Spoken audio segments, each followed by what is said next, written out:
Good morning and welcome to Earnings Echo. While my bosses were asleep, we put together the most important information about Instacart, ticker symbol CART. Let's get right to the numbers because there is a serious disconnect to untangle today. Aye? Instacart reported Q4 2025 revenue of $992 million. That's up 12% year over year, which beat estimates. A beat on the top line.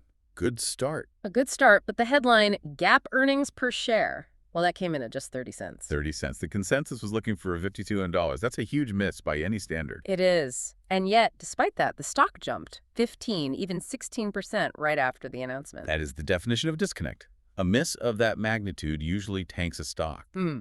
What is the market seeing that the headline EPS is hiding? The market is looking right past specific, let's call it a regulatory tax. A one-off charge. Exactly. The EPS miss was almost entirely driven by a one-time $60 million expense. It was to settle an FTC investigation. Something about misleading practices. I see. So investors just decided to ignore it. They treated it as a one-off penalty to focus on the operational engine, and specifically on gross transaction value. And what did GTV look like? GTV hit $9.85 billion. That's a 14% increase year over year. 14%. And that marks their strongest quarterly growth in 3 years. Double-digit GTV growth is the operational highlight for sure. But we have to ask, is this just inflation driving up ticket prices, or is the business actually expanding?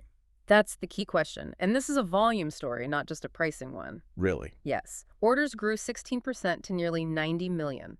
The data shows Instacart is dominating the big basket category. So the weekly grocery runs over $75 or so. Precisely. That segment makes up 75% of the online grocery market. And they are defending and growing their share there, all while keeping an average order value around $110. If they're generating that kind of cash and volume, what is the capital allocation strategy?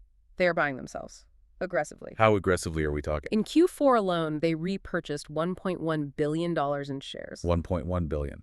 In a single quarter. Yeah. Yes, bringing the 2025 total to $1.4 billion. That is a massive signal. Repurchasing over $1 billion of stock isn't just price support.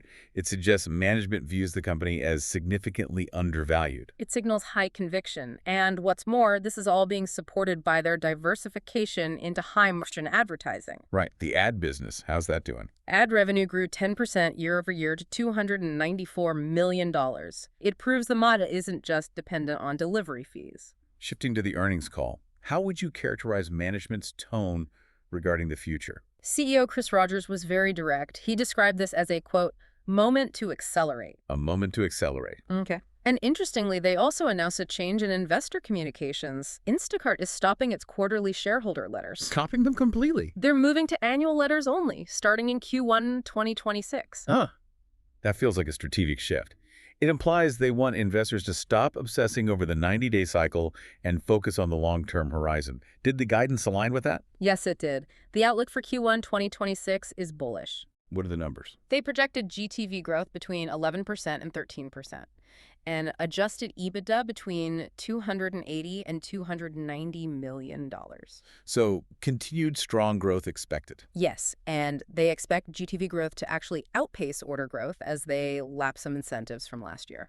Pulling all these threads together then, what is the core investment story here? What's the takeaway? The echo is momentum. The 2025 customer cohort was the largest they have added since 2022. So new users are returning to the platform. They are. So you take that accelerating order volume, combine it with their initiatives to reach price parity with retailers, and then you add in that aggressive share reduction. It all signals that management believes the business is durable and compounding. That's the story. Exactly. And finally, the obligatory disclaimer.